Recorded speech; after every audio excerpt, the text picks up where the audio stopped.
এক মুসলমানের উপর আর এক মুসলমানের 6টি হক রয়েছে।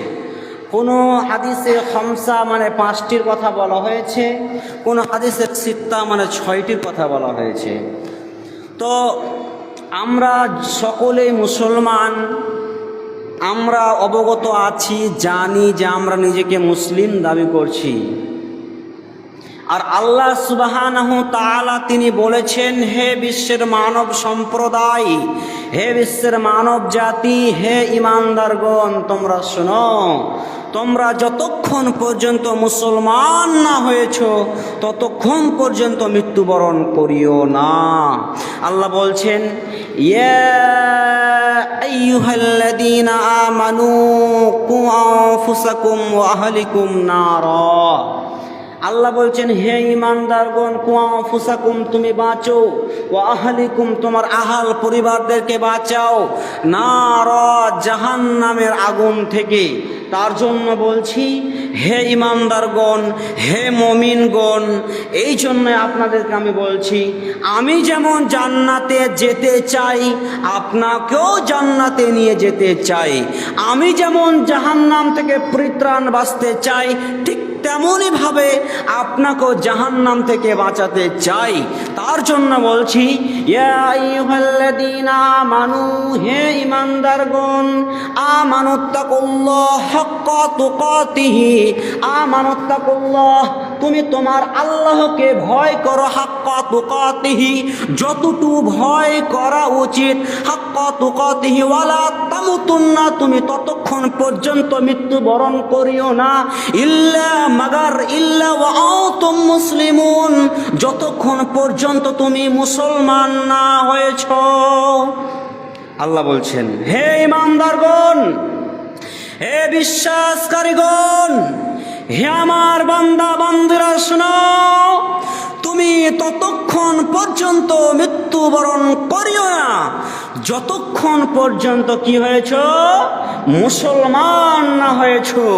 হাক্কা তুকাতিহি ওয়ালা তামুতুন্না, তোমরা তোমাদের প্রতিপালককে, তোমরা তোমাদের রবকে, তোমরা তোমাদের আল্লাহকে ভয় করো, ওয়ালা তামুতুন্না, তুমি ততক্ষণ পর্যন্ত মৃত্যুবরণ করিও না, ইল্লা ওয়া আনতুম মুসলিমুন, যতক্ষণ পর্যন্ত তুমি মুসলমান না হয়েছ। অথচ আমরা মুসলমান এখন পর্যন্ত হতে পারিনি। আর যদি আমরা মুসলমান নিজেকে বিশ্বাস স্থাপন করি, তাহলে আমাদেরকে কি করতে হবে, এক মুসলমানের উপর আরেক মুসলমানের 6টি হক রয়েছে, আদায় করতে হবে। এটা রাসূল সাল্লাল্লাহু আলাইহি ওয়াসাল্লামের সেই হাদিস। আল্লাহর নবী মুহাম্মদ সাল্লাল্লাহু আলাইহি ওয়াসাল্লাম তিনি বলছেন, হাদিসের রাবি হলেন হযরতে আবু হুরায়রা রাদিয়াল্লাহু তাআলা আনহু। তিনি বলেন যে আল্লাহর নবী মুহাম্মদ সাল্লাল্লাহু আলাইহি ওয়াসাল্লাম তিনি বলেছেন, তিনি কি বলেছেন, হাক্কুল মুসলিমি আলাল মুসলিমি সিত্তা, এক মুসলমানের উপর আরেক মুসলমানের 6টি হক রয়েছে। কয়টি হক? 6টি হক। তার মধ্যে 1 নম্বর হক হলো, ইযা লাকিতাহু ফাসাল্লিম আলাইহি, তোমরা যখন পরস্পরকে সালাম করো, তোমরা যখন অন্য কাউকে দেখা সাক্ষাৎ, রাস্তাঘাটে চলতে ফিরতে যখন তোমাদের সাক্ষাৎ হবে, তোমরা তখন পরস্পরকে সালাম পরিধান করবে। এটা 1 নম্বর হক। আল্লাহর নবীর হাদিস দ্বারা প্রমাণিত হয় যে এক মুসলমানের উপর আরেক মুসলমানের 6টি হকের মধ্যে 1 নম্বর হক হলো পরস্পরকে সালাম পরিধান করা। পরস্পরকে রাস্তাঘাটে চলতে ফিরতে সকলকেই সালাম দিতে হবে, সালাম দিতে হবে। সালাম যদি দিই তাহলে কি হবে? সালাম যদি দিই তাহলে আল্লাহর রহমত বর্ষিত হবে, বলুন সুবহানাল্লাহ। সালাম যদি দেওয়া হয় তাহলে শান্তি বর্ষিত হবে। আপনি যখন বলবেন আসসালামু আলাইকুম ওয়া রাহমাতুল্লাহি ওয়া বারাকাতুহু। তখন কি হবে? আসসালামু আলাইকুম, আপনার উপরে সালাম বর্ষিত হোক, ওয়া রাহমাতুল্লাহ, আপনার উপরে রহমত বর্ষিত হোক, ওয়া বারাকাতুহু, আপনার বাড়িতে বরকত হোক, আপনার উপরে বরকত নাজিল হোক, বরকত হোক, এইরকম শব্দ। এবার যখন আপনি তাকে দিলেন, তিনি যখন বলবে ওয়া আলাইকুমুস সালাম ওয়া রাহমাতুল্লাহি ওয়া বারাকাতুহু, ঠিক তেমনই ভাবে আপনারও উপরে সালাম বর্ষিত হোক, আপনার উপরে রহমত বর্ষিত হোক, আপনার বাড়িতে বরকত হোক, আপনার উপর বরকত নাজিল হোক। সুবহানাল্লাহ বলুন। এটা হলো এক মুসলমান আর এক মুসলমানের হক। কিন্তু এখন আমাদের বর্তমান প্রেক্ষাপটকে সামনে রেখে যদি আলোচনা করা হয়, তাহলে এটাই আসবে, যখন মৌলভী সাহেব রাস্তা দিয়ে যাচ্ছে, আবে মৌলভী সাহেব কেন সালাম দিলে না? বসে আছে, কোনো খবরই নাই। মৌলভী সাহেব কেন সালাম দিলে না? ওই দাড়িওয়ালা লোক কেন সালাম দিলে না? এই নিয়ে টানাটানি চালাও। আমি কেন সালাম দিব? মৌলভী সাহেব আছে, মৌলভী সাহেব আগে সালাম দিবে? নো, আপনি যদি আগে সালাম দেন, আল্লাহ তখন সন্তুষ্ট হয়, আল্লাহ তখন খুশি হয়, আল্লাহ তখন সন্তুষ্ট হয়। আল্লাহর কাছে সবচেয়ে প্রিয় ভালোবাসার মানুষ হলো, আল্লাহর কাছে সবচেয়ে, আল্লাহ রাসূলের কাছে সবচেয়ে প্রিয় উম্মত হলো সেই ব্যক্তি, যে ব্যক্তি আগে সালাম প্রদান করবে। বলুন সুবহানাল্লাহ। যত আগে আগে সালাম দিবেন, তত আপনি জান্নাতের নিকটবর্তী হবেন। বলুন সুবহানাল্লাহ। অতএব কেন জান্নাতের নিকটবর্তী হবেন? এই জন্যই হবেন, যদি আপনি সালাম পরিধান করেন, বেশি বেশি সালাম প্রদান করেন, তাহলে আপনার উপর রহমত বর্ষিত হবে, আপনি জান্নাতের নিকটবর্তী হবেন আল্লাহ তাআলার। আপনি যদি মুসাফা করেন, তাহলে এই মুসাফার দ্বারার বিনিময়ে আপনার হাতের সাগিরা গুনাহগুলো মাফ করা হবে। বলুন সুবহানাল্লাহ। যতক্ষণ পর্যন্ত আপনি সালাম দিয়ে থাকবেন, হাতে আপনি যতক্ষণ পর্যন্ত মুসাফা হাতে হাত মিলিয়ে থাকবেন, ততক্ষণ পর্যন্ত আপনার হাতের জীবনে হাতের যেগুলো সাগিরা গুনাহ ছিল, মানে ছোট ছোট গুনাহ, সেই গুনাহগুলো ঝরতে থাকবে। বলুন সুবহানাল্লাহ। অতএব মুসলমান, নিজেকে মুসলিম দাবি করলাম, আরেক মুসলমানের 6টি হক কেউ আমরা জানি না, কেউ আমরা বুঝতে পারলাম না। অতএব শুনেন, সকলকেই যে আগে সালাম দিবেন, মৌলভী সাহেব আসুক, হাজি সাহেব আসুক, মাস্টার সাহেব আসুক, দাড়িওয়ালা আসুক, দাড়ি না বলা হোক, আপনি যখনই দেখবেন, যেমন করে হোক না কেন, সালাম আপনি আগে দেওয়ার চেষ্টা করবেন। কেন? এই জন্যই আল্লাহর নবী মুহাম্মদ সাল্লাল্লাহু আলাইহি ওয়াসাল্লামের সাহাবাগণ তিনারা খালি সালাম পরিধান, কে আগে কাকে সালাম দিতে পারবে, কে আগে কাকে সালাম দিতে পারবে, এর জন্য দৌড়াদৌড়ি ছোটাছুটি করতেন। বলেন সুবহানাল্লাহ। অতএব আমরা সকলেই যেন আগে পরস্পরকে যেন আমরা আগে সালাম পরিধান করতে পারি। তাই সকলেই বলুন আল্লাহুম্মা আমিন। তারপরে তিনি বলছেন শুনো, যখন কেউ দাওয়াত দিলে দাওয়াত কবুল করবা। কেউ যদি কোনো মুসলমান আপনাকে দাওয়াত দেয়, তবে সেই দাওয়াত কবুল করা উচিত। দাওয়াত মানে বুঝতে পারলাম না, দাওয়াত কি? কেউ যদি আপনাকে জাফত, আমাদের ভাষায় চলতি ভাষায় জাফত দেয়, ইনভাইট করে, তাহলে সেই জায়গাতে আপনাকে উপস্থিত হতে হবে। এটা মুসলমানের 2 নাম্বার হক।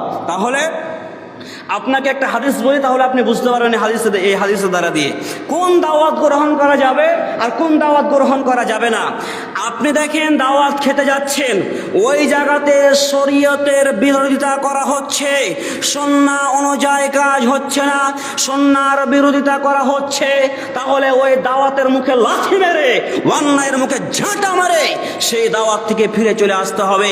দেখছেন, বিবাহ বাড়িতে যাচ্ছেন, বিবাহ বাড়িতে আপনার দাওয়াত দিয়েছে, সেই বিবাহ বাড়িতে যদি আল্লাহ রাসূলের খেলাফি কাজ হয়, তাহলে সেই জায়গা থেকে সরে চলে আসতে হবে।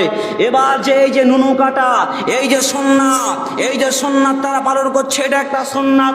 নখ কাটা যেমন সুন্নাত, ঠিক তেমন এবার জাকার, আরবি শব্দে বলা হয় জাকার, যাকে আমরা আমাদের ভাষায় বলি নুনু।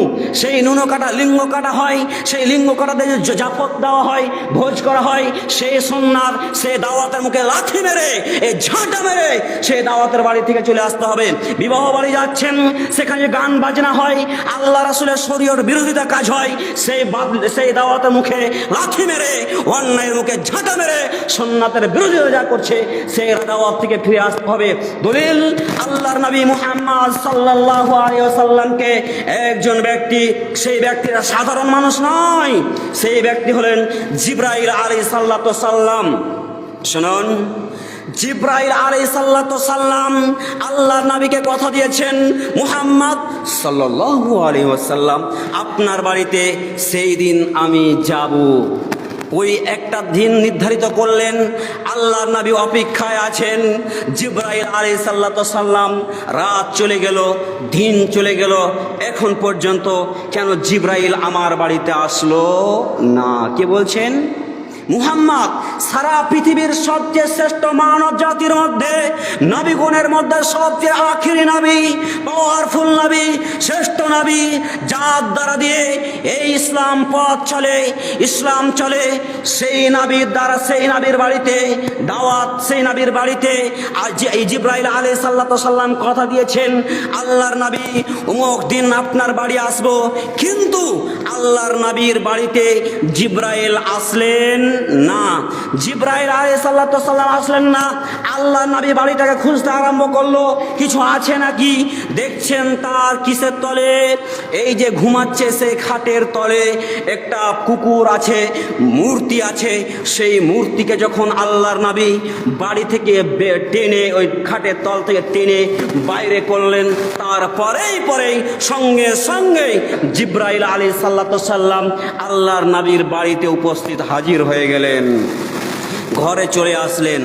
আজকের যুগে, আমাদের যুগে জিবরাইলকে কোনো তো গাড়ি লাগে না, কোনো তো ট্রেন লাগে না, কোনো তো যানবাহন লাগে না, কোনো এরোপ্লেন লাগে না, কোনো হেলিকপ্টার লাগে না, সব বলতে নাই, আসতেই নাই। সাধারণত আমাদের মতো মানুষ তো নয়, এখন অর্ডার হয়েছে কালিয়াচক যেতে 1 ঘন্টা সময় লাগবে, সেই ব্যাগটা উনি না, যেমনই অর্ডার, যেমনই সময়, যেমনি টেনে ফেললো, ঠিক তেমনইভাবে আল্লাহর নবীর বাড়িতে উপস্থিত হাজির হয়ে গেলেন।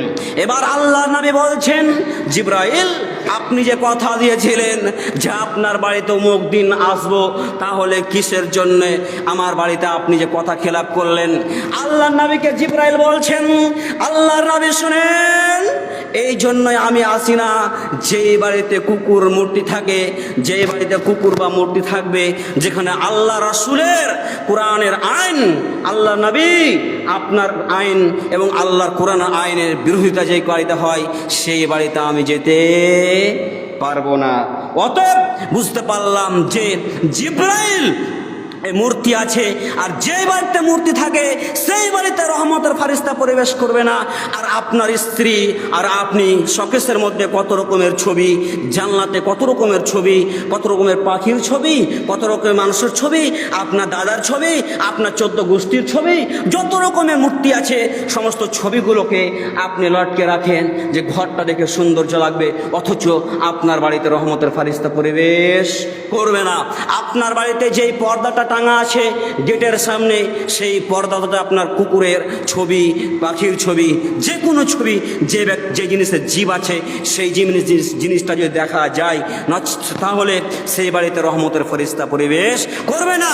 আল্লাহর নবীর বাড়িতে মূর্তি থাকলো, তার জন্যে ফেরেশতা প্রবেশ করলো না। আর আপনি আল্লাহর নবীর উম্মত হয়ে যেই বাড়িতে সুন্নাহর খেলাপি হয়, আল্লাহর আইনের খেলাপি হয়, সেই বাড়িতে আপনি দাওয়াত খেতে পারবেন না, মানে না। আর যদি আপনার ওই বাড়িতে যদি সুন্নাহ অনুযায়ী হয় তাহলে যাবেন। এবার বলুন, থুবড়া হচ্ছে আর মরল আর সর্দার মিলে লোক সমাজকে ডেকে নিচ্ছে আর দৌড়াতে দৌড়াতে চলে যাচ্ছে। এবার বলুন তো হাদিসে কোন জায়গাতে থুবড়ার কথা আছে? আছে? কোনো জায়গাতে আছে কি? কেন কুদতে কুদতে যাচ্ছেন হে মরল সর্দার? কেন যাবেন আপনি? আপনি বলতে পারেন না উঁচু গলায় ওই বাড়িতে যাওয়া হবে না, কেন? সুন্নাহ নেই, এটা আল্লাহ রাসূলের খেলাফ। আল্লাহ রাসূলের সুন্নাহকে আপনি জবাই করছেন, আল্লাহ রাসূল যেই কাজ আদেশ করেননি সেই কাজকে আপনি জবাই করছেন, অথচ সেই বাড়িতে যাওয়া নিষেধ। কেন? সেই বাড়িতে যাওয়া চলবে না। এই যে এখন আপনি দেখতে পান যত বিবাহ হয়, যত বিবাহ শাদী হয়, একদিন এই বাড়ি থেকে হলুদ কাপড় বিনা আসবে, একদিন ওই বাড়ি থেকে হলুদ কাপড় বিনা আসবে। কেন? তোমার কোন বাপ এটা আইন করেছে? কে আইন করেছে এটা? আপনাকে কেউ আইন করেছে? আল্লাহি, আল্লাহর কসম, হাদিস কোরআনে কোনো একটা এরকম একটা ক্ষুদ্র ইঞ্চি যে একটা শব্দ আছে যে সেই বাড়িতে যাওয়া চলবে, তাহলে একটা কানকে কেটে ফেলবো, আর কোনোদিন এখানে উঠবো ইনশাল্লাহ। কোনো জায়গাতে আছে সাহাবাদের বিবাহ কেমন হয়েছে? আল্লাহ রাসূল, আমার বিবাহ করতে হবে। ঠিক, তুমি বিবাহ করো? জি। তো মোহর আছে? জি নাই। তাহলে কি করো? মোহর ক্ষমতা, তোমার মোহর আনার কোনো সামর্থ্য আছে? আল্লাহ রাসূল, কিছু না, এই যে পড়ে আছে এতটুকুই। আল্লাহ রাসূল, কিছু নাই। ঠিক আছে, তুমি কিছু জানো? জি। কি জানো? আমি কোরআন মাজিদের, তুমি কোরআন মাজিদের সূরা জানো? জি। আল্লাহ রাসূল, মুসলিমের হাদিস, বুখারী মুসলিমের, আল্লাহ রাসূল কোরআন হাদিস, আল্লাহ রাসূল বলছে কোরআন হাদিসে তুমি কোরআন কি কিছু সূরা জানো? জি। আল্লাহ রাসূল, জানি। কি জানো? এই যে করে একটা সূরা জানি। ঠিক আছে, বিবাহ দিয়ে দিলাম। বিবাহর পরে তুমি কি করবা? এই তোমার স্ত্রীকে এই সূরাগুলো শিখিয়ে দিবা। বলুন সুবহানাল্লাহ। বিবাহ হয়ে গেল। মোহর এসে আসছিল, যুক্তি করেছিল না ইয়ার কথা, বিবাহতা আসবে, উমুক আসবে, ধুমুক আসবে, বরযাত্রী আসবে, কোনো আলোচনা হলো কি? কোনো আলোচনা নাই। বিবাহ করবো? জি। আল্লাহ রাসূল, আমি বিবাহ করতে চাই। ঠিক আছে, দাও। মোহর আছে? নাই। এই যে সূরা তুমি বলে শিখিয়ে দেবে। হ্যাঁ, ছট করে বলে দিলাম, কথাটাকে বড় ছিল তো, যাই হোক। এই যে সুন্নাহ, এই হচ্ছে বিবাহ। আর আমাদের কি হয়? যত রকমের ফ্যাশন আছে, যত রকমের নাটক আছে, যত রকমের পোশাক আছে, আল্লাহু আকবার, সমস্ত সুন্নাত বিরোধিতা কাজ। এই বিবাহ সম্পর্কে আর কোনোদিন আলোচনা করার ইনশাআল্লাহ করবো। যাই হোক, সেই দিকে যাচ্ছি না। অথচ যেখানে আল্লাহ রাসূলের বিরোধিতা কাজ হয়, সেই দাওয়াত খাওয়া চলবে না। এটা আল্লাহ রাসূলের সুন্নাহ অনুযায়ী হয় না, এটা আল্লাহ রাসূলের সুন্নাত খেলাপ করা হয়। দ্বিতীয় নম্বর যেটা ওয়াইদা আল্লাহ রাসূল সাল্লাল্লাহু আলাইহি ওয়াসাল্লাম বলছেন, তার মধ্যে তৃতীয় নম্বর যেটা কাজ, কেউ যদি আপনাকে সৎ কাজের পরামর্শ চাই, তাহলে সৎ কাজের পরামর্শ চাইলে আপনাকে সৎ পরামর্শ দিতে হবে। কেউ যদি বলে, ভাই আমি অমুক জায়গাতে যাব, এই কাজটা করতে চাই, আমি একটা বিজনেস করতে চাই, আমি অমুক জায়গাতে যেতে চাই, আমি ওই জায়গাতে গেলে এত টাকা আমার ইনকাম হবে, এই কাজটা করলে ভালো হবে। এবার আপনার কাছে কেন পরামর্শ চাইতে এসেছে? আপনাকে বিশ্বাস যে আপনি তার উপরে হিংসা করবেন না, আপনার উপরে বিশ্বাস আছে যে আপনি তার বিরোধিতা কাজ করার চেষ্টা করবেন না, তার জন্য আপনাকে জিজ্ঞেস করছে, ভাই আমি ওই কাজটা করব, তাহলে কি এটা করলে ভালো হবে? আমার ছেলের ওই জায়গাতে বিবাহ দিচ্ছি, মেয়েটা কেমন আছে, ভালো হবে? তাহলে আপনাকে বলতে হবে, হ্যাঁ ভাই ভালো যদি হয় তাহলে বলবেন হ্যাঁ ভালো হবে। হ্যাঁ ভাই অমুক জায়গায় আমি দোকান পাশার দিব, ভালো হবে কি? ঠিক আছে, খুব সুন্দর হবে জায়গাটা, যদি ভালো হয় তাহলে। আর আপনার ভিতরে হিংসা থাকে, আপনার বিবাদ থাকে, যে সারা মরুক না, হ্যাঁ ভাষাতে বলছি, যাই হোক কেউ মনে খারাপ করবেন না, মরুক না, মনে মনে বলছে মরুক, ওই সে তো কোনো রকম ফাঁসাবো কেমন করে, ওখানে ফাঁসালে লাভ আছে, এই উদ্দেশ্য থাকলে তাহলে হবে না। সৎ কাজের পরামর্শ চাইতে হলে আপনাকে সৎ কাজের পরামর্শ দিতে হবে। আরবিগুলো বলছিলাম, সময় চলে গেল, তার জন্য বললাম না, শর্টকাটে ছাড়ছি। 4 নম্বর হলো, কেউ যদি হাঁচি পড়ে, হাঁচি ধরেন আমি এখন হাঁচি পড়ছে আমার, তাহলে আলহামদুলিল্লাহ বললাম। হাঁচি শব্দের শোনার উত্তরে আপনি বলবেন ইরহামুকাল্লাহ। আপনাকে কেউ হাঁচি পড়লে হাঁচির উত্তর দিতে হবে ইরহামুকাল্লাহ বলতে হবে। অথচ আর যেই ব্যক্তি ইরহামুকাল্লাহ বলল, তারপরে যে হাঁচি ফেললো তে বলবে ইহদিকুমুল্লাহু ইসলিহ লাকুম, এই শব্দ ব্যবহার করবে। অথচ হাঁচি তো দূরের কথা, হাঁচি পড়ে গেলেও তো আলহামদুলিল্লাহ বলে উত্তর কি দিবে সাধারণ মানুষ? তো জানে না দোয়া, আর কোনো রকম যে উচ্চারণ দিতে হবে, আলহামদুলিল্লাহ বলে তো একদম মনে মনে বলবে। কেন?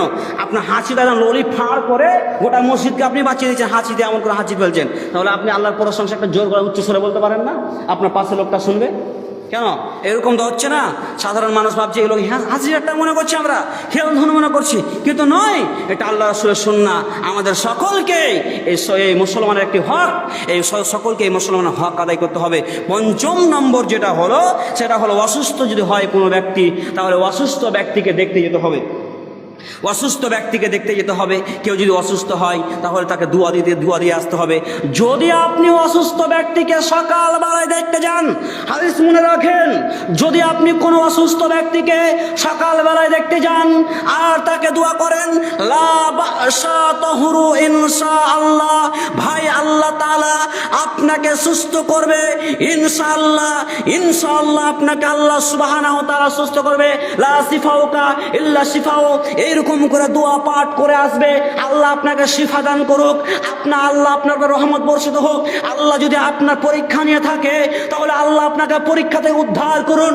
যেমন ভাবে ইব্রাহিম আলাইহিস সালামের উপরে পরীক্ষা করা হয়েছিল, ইব্রাহিম আলাইহিস সালাম পরীক্ষাতে পাস করেছে, ঠিক সাধারণভাবে আমাদের উপরে অসুখ বিসুখ বালা মুসিবত দিয়ে আমাদের উপরেও পরীক্ষা করতে পারে। তাহলে সেই ব্যক্তির জন্য যদি আপনি অসুস্থ ব্যক্তিকে দেখতে যান আর বলেন আল্লাহ আপনাকে শিফা দান করুক, আল্লাহ আপনাকে সুস্থ দান করুক, ইনশাআল্লাহ আল্লাহ আপনাকে সুস্থ করবে, আরোগ্য দান করবে।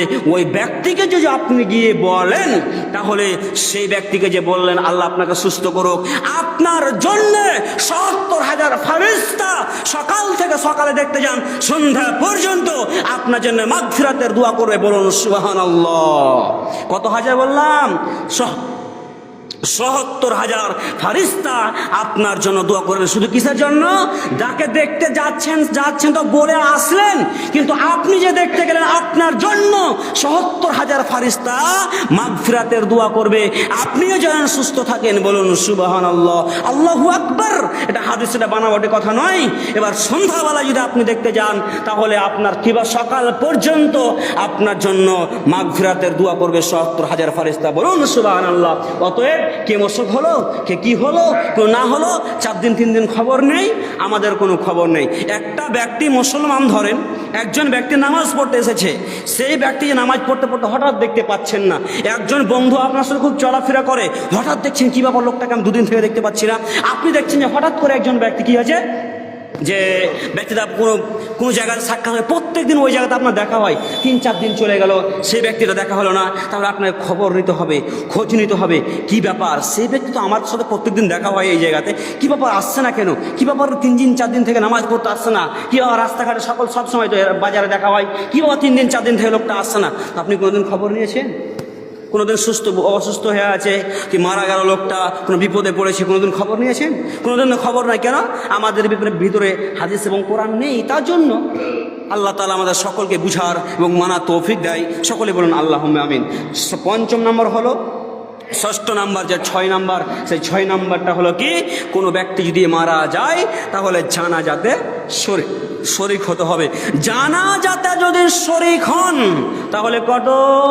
জানাজাতে যদি শরীক হন তাহলে আপনি জানাজা পড়লেন, জানাজা 1, 2 নম্বর মাটি দেওয়ার পর দুয়াস করে শেষ করে আসলেন, তাহলে 2 কিরাত নেকি পাবেন। কয় কিরাত? 2 কিরাত। কিরাত মানে কি? একটি উহুদ পাহাড়ের সমান আপনি নেকি পাবেন। উহুদ পাহাড়টা কত বড়? 4 কিলোমিটার রাস্তা, 4 কিলোমিটার যায় এখান থেকে, ধরেন 9 করে 60 বা 4 কিলোমিটার, তো এতটুকু পরিমাণ একটা উহুদ পাহাড়, এত বড়। বলুন সুবহানাল্লাহ। কত বড়? এত বড় একটা উহুদ পাহাড়। উহুদ পাহাড়টা এত বড় জায়গাতে রাখা আছে। আর লম্বা কতটা? 8 কি 8 কিলোমিটার লম্বা সে উহুদ পাহাড়টা। খালি জানাজাতে শরীক হওয়ার জন্য আপনি 8 কিলোমিটার উহুদ পাহাড়ের সমান আপনি নেকি পেয়ে যাবেন। বলুন সুবহানাল্লাহ। এখান থেকে নাই করে শেরশাহী 8 কিলোমিটার হয়ে যাবে। এত বড় উহুদ পাহাড়, সেই উহুদ পাহাড়টা এত বড় যদি হয়, তাহলে আপনি শুধু জানাজাতে পড়ার জন্য এত বড় নেকি এতটা নেকি অর্জন করবেন। আর যখন আপনি দোয়া শেষ করে মাটি দিয়ে দাফন করে যখন আপনি আসলেন, আপনি 2 কিরাত নেকি পাবেন। তাহলে বলুন তো কত গুরুত্বপূর্ণ, কত আমাদের বোনাস আমাদেরকে আল্লাহ রাসূল দিয়েছেন।